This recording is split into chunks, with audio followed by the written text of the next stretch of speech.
finding 13 guys is what I like to describe as a Herculean task. In big tip of the cap to my coaching staff that's done a phenomenal job. We feel very, very excited and pumped up about the group that we've put together. From a personal standpoint, transition and moves are a lot as well. My family, we just closed on a house and they're getting ready to transition up here, and we found schools and they're enrolled and getting ready to start with all that. So moving the entire family up here has been a lot, but we're excited about getting everybody here in Louisville and making this our home. Go ahead. You've had a lot of interaction with Louisville fans so far. Any one stand out or two that are more memorable than others because they're so excited to get things? Yeah, it's the excitement level, the passion that this fan base has for this basketball program and this university is one of the greatest things about this experience and me being the head coach here and feeling that every single day. I told this story before, but shortly after getting the job, and I start, feeling myself a little bit like, gosh, the head coach at the University of Louisville is pretty popular, so feeling pretty good. And walking down the street, somebody walked up to me and said, "Hey, has anybody ever told you look like that new basketball coach, Pat Kelsey?" And I said, "Yeah, I get that from time to time." And they said, "Man, that must really tick you off." Yeah. So, no, but it's awesome, whether it's in a restaurant, at the gas station, walking around my neighborhood. Obviously, the head basketball coach at University of Louisville was a very visible person, a well-known person in this town, and I take that responsibility very serious, and excited about what we're doing with Bill. Do you sense from people just how driven or how hungry they are for Louisville basketball to get back to what it used to be? Yeah, obviously the standard here that's been built over time from the great coaches, Hall of Fame coaches. They've graced the sidelines of Freedom Hall and in the Center. Great players, the NBA draft picks, national champions. Obviously, there's an amazing tradition. There's a very, very high expectation here at the University of Louisville, which there should be. I believe this is a blue blood. This is one of the great programs in the history of college basketball. Obviously, you feel that, people, they great pride, and the expectation, the excitement to put Louisville basketball back on its rightful place at the top of college basketball is something that I signed up for, my staff signed up for, and we're excited about this next era of Louisville basketball and making that happen. Can you look at anything that's gone on in the 4 years before you've been here and the struggles and all of the stuff the program has come through, or do you feel like you're getting to it at a time where it's come through that and ready to come through that? Because there have been good coaches here. Prince is a great coach. There's a lot of great coaches, a lot of them. Yeah. My focus and the way I live my life, both from a professional and personal standpoint, is be very, very present where I'm at and worry about what the next thing is and moving forward. I say all the time, the most important thing in the history of our program is the next thing we do. And those are the weight room lifting sessions that are going on right now, and then there'll be the individual skill sessions after that. It'll be the team practice this afternoon. That's all I worry about. Now listen, I have unbelievable amount of respect for the history of this program and what's come before me, and that's what's come right before me. Coach Payne is an absolute legend in this town, a national champion, and one of the most respected assistant coaches and coaches in general in the entire coaching fraternity. And it is a coaching fraternity, right? We go out on the road to various AU tournaments, and obviously it's a cutthroat business. It's a competitive business, but there is definitely a fraternity of love amongst coaches. I have an unbelievable respect for him, for all the coaches. Obviously, Chris, who I worked with during my time at Xavier, have an unbelievable amount of respect for Chris and all the other coaches that come before me. With Tino's and the Denny Crumbs, and they need to go back before. And I'm just proud to be the next one in line, and proud to be the one moving this program forward to the next phase of Louisville basketball. When you came or took over, did you think it was going to be a complete 13-player rebuild, or No, I mean, you never know exactly what the scenario is when you take over a job, and it's the hand that we were dealt. And I think we did, or my staff especially, I tip my cap to them. I think I have the best basketball coaching staff in the entire country. Did an unbelievable job of putting together a heck of a roster. are there certain questions or people you ask when you talk about kids that you're going to recruit to make sure they have the makeup that you're looking for, that they're, guys that aren't cutting corners or guys who are committed to put in extra work? Or how are you able to find that kind of information out? You just do your due diligence and do your homework, make your phone calls and ask questions, and then, make your own personal evaluation through the one-on-one interactions with the recruit and with the prospect. All that goes into finding the type of players that fit us, fit our culture, and fit our system. Are there guys that you say, nah, I'm not sure I liked what I heard there, that let's move on to the next guy? I think that's always the case for every coach in the country when they're deciding who they're going to recruit. They're going through that prospecting kind of process that, that's why you do your due diligence. That's why you make your phone calls. You're trying to find the right fit. So Right. it's part of the process. One more. Just last year, your team shot a lot of threes. If somebody's sitting here thinking about it, I'm going to go to a Louisville basketball game. What am I going to see? What stylistically, what are they going to see from a Pat Kelsey team when you're playing your best basketball? Yeah, from an offensive standpoint, you mentioned the three-point shot. And we value that because it's a very high percentage valuable shot in the game of basketball, right? And we play fast. We push the pace. There's a lot of possessions in our game, but I say all the time, just because we play fast doesn't necessarily mean we shoot quick.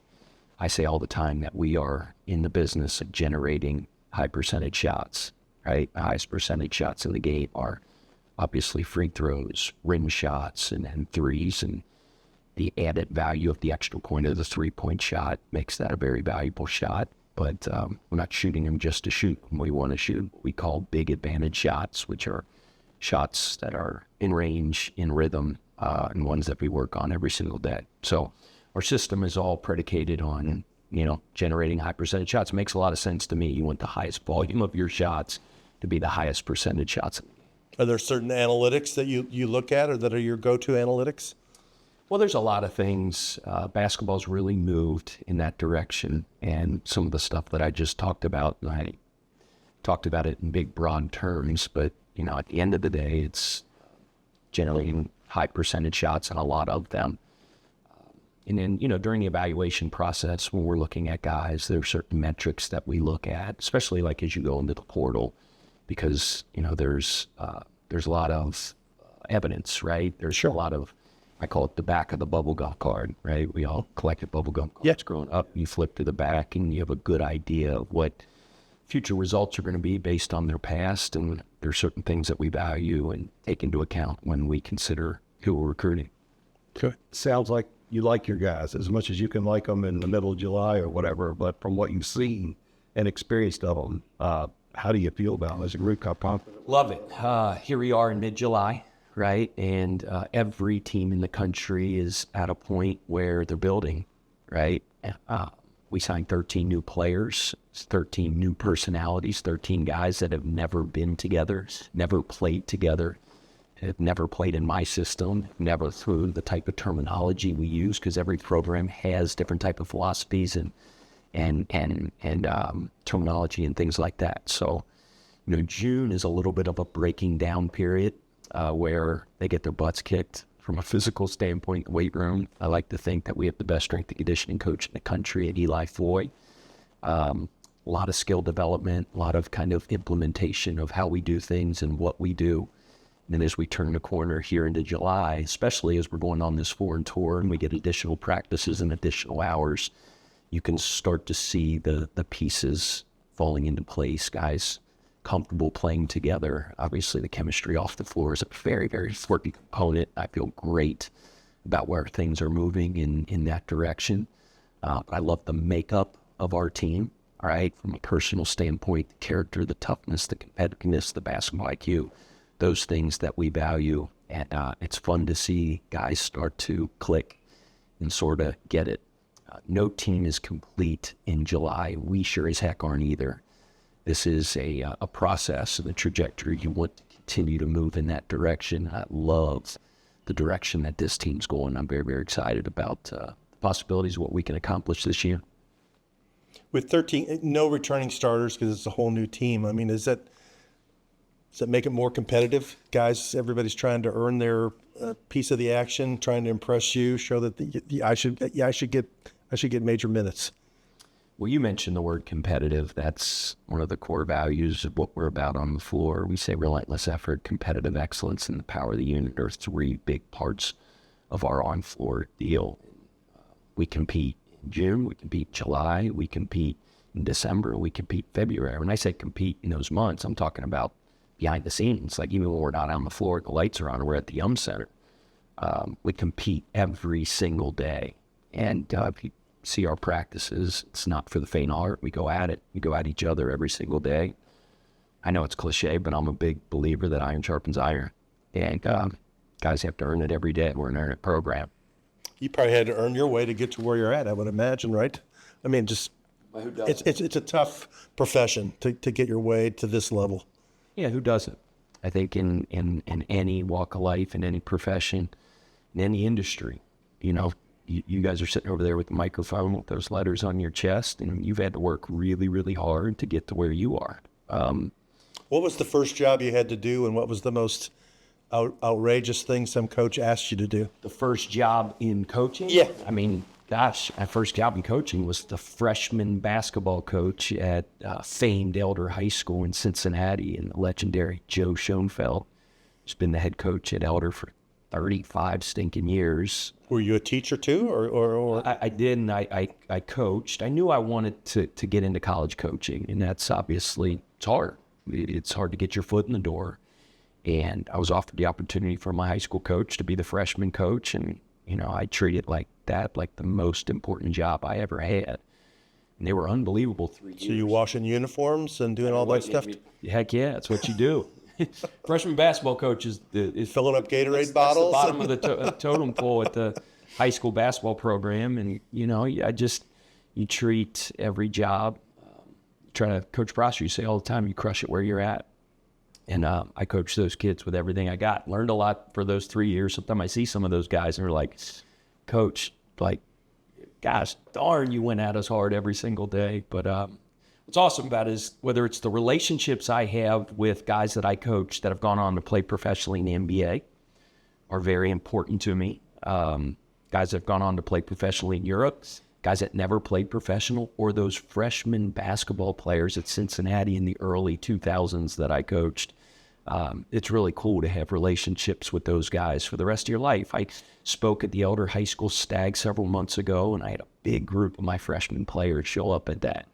And they talk about the lessons they learned, right? And the same lessons that I teach these guys every day. And that's a really, really cool part of being a coach and a teacher. Did you win your first game? Do you remember?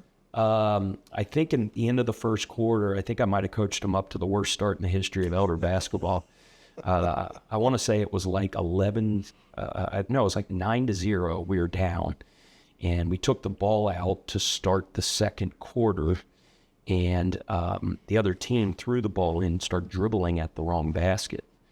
So I was like, heck yeah, we're going to get our first basket. They're going to make one for us. Well, a kid named Ricky Weehee ran him down and blocked the shot and fouled the crap out of us on our team. So that was interesting. How do you spell Weehee? You remember that? Yeah. You should have seen the official trying to figure out where to shoot the free throws. It was pretty cool. So you lost. We came back and won and figured it out. Blew them out by one. Go ahead. You have those other questions. We got a couple more. We'll keep going. I won't do all these. So we had some little different ones. If you could have dinner with any three figures from basketball history, who would it be, and what would you like to ask them? My guess would be Norman Dale would be the first one. Why not? The head coach of the Hickory Huskers or Milan, whatever they are. and it'll be pretty cool to have dinner with Gene Hackman.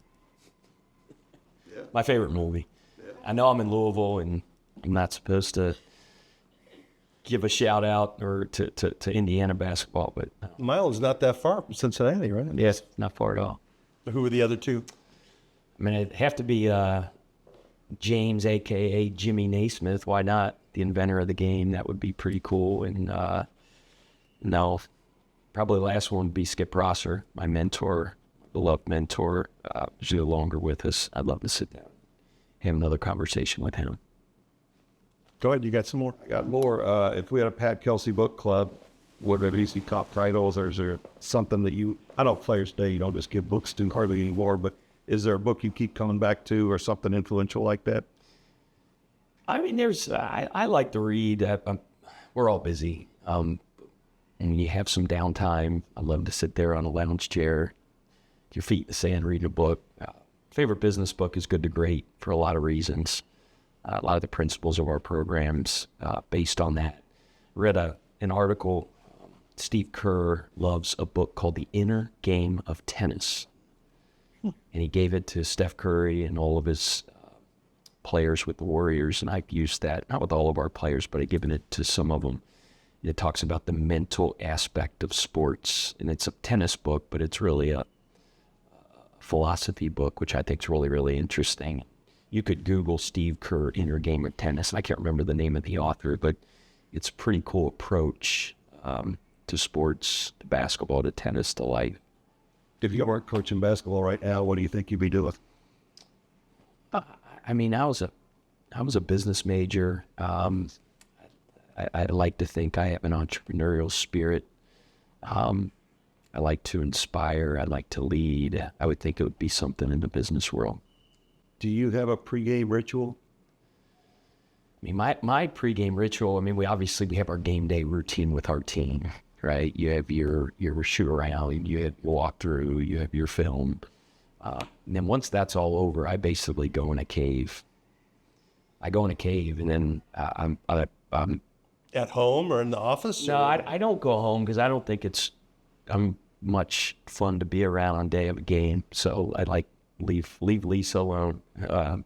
As the coach of a wife, she's probably nervous enough, so she don't want to be around me. I pretty much just go into my own seclusion, get my mind right, take all my notes, do all my game prep, and the next time the team sees me is when I go in front of them to address them for the pregame, the pregame talk. Are you a fiery motivator, or how do you deal with? What do you think? Am I a fire? Have you ever broken anything? Is the Pope Catholic? Does a one-legged duck swing in a circle? You ever broken anything? Clipboard or No, I mean, I when I say a fiery, passionate motivator, I'm a fiery, passionate person. I don't need to break stuff, things like that. I wear my emotions on my sleeve, but Chucky talked about he's got to get used to what does he say? Got to get used to the smile. Like you're in a day. He has to learn to smile in practice. Yeah. Get used to smiling in practice. Yeah, I mean, when you say I smile in practice, don't get that twisted. That doesn't mean we're out there. I mean, do you really get into people sometimes? Eating ice cream and sucking lollipops. And we're out there getting steak and after it. But heck yeah, every once in a while. I say the politically correct terms. Sometimes guys need a little aggressive counseling. And then do you go back later and love them up? Or Absolutely. I mean, look, we work our butts off, man. We get after it. And I told you, our practices aren't for the faint of heart. We go to work and we're in a film session. It's serious as a train wreck. But you know what? We have fun too. Coach Prosser used to say all the time, you have to make them laugh. You got to make them smile every once in a while. Part of this journey, in every journey that every team's on, every organization, every business, every enterprise, there's ups, there's downs, there's goods, there's bads. It's a grind at times. And you have to find ways to have enjoyment every single day as well. So part of this process is enjoying it as well. And I think that's when I'm at my best and when our teams are at our best. We've been conditioned to seeing Patino blow-ups and different things like that, or telling guys to run out of get on the treadmill. And everybody has different ways. There's a million ways to skin a cat. There's different ways to play philosophically from a system standpoint. There's different ways to lead. There's different ways to motivate. And what I think is most important, I've said this before, is being true to who you are and not trying to be someone else. I'm a really bad version of someone else if I try to be them. I said this, I believe, at my press conference, one of my favorite quotes. I say to my staff and our players all the time, be who you is and not who you ain't. Because if you ain't who you is who you ain't. I always said, Billy Shakespeare said, to thine own self be true. And that's what I try to be. Did you come up with the be who you is, not who you ain't? No, I think it's Francis A. Davis. And I might mess up the middle initial. Somebody sent me a graduation address that he gave at the University of Utah, I don't know, 5, 6, 7 years ago, and he's a civil rights leader. And that was one of the quotes. Grew up in, I think, Aurora, Mississippi, if I'm not mistaken, and that was one of his mother's favorite quotes, and he used that in that graduation address. I loved it. Maybe I need to write him a letter someday or send him an email and tell him the impact that's had on my life. Got a couple more? Well, you mentioned Skip, and Scott Davenport across town at Bellarmine probably spent like 2 or 3 days at a camp or something with Coach Prosser, and he's probably the coach he quotes the most just in that short a time. And he did, and you spent, Years. a lot of Decade. not enough, but a lot. And you were there on that fateful day. But just, he seems to have left more than a small imprint with you. Yeah, and so many in the world, but so many in the coaching profession. And as the years have gone on, maybe the world, the college basketball world, the fans and things like that, I don't want to say he's become more forgotten because almost 17 years has gone by. But in the coaching fraternity, it especially, I love when you mention Scotty Davenport. Those are 2 peas in the pod, 2 guys that are kind of wired the same way. Scotty's a great guy, an institution in this town, and a heck of a coach.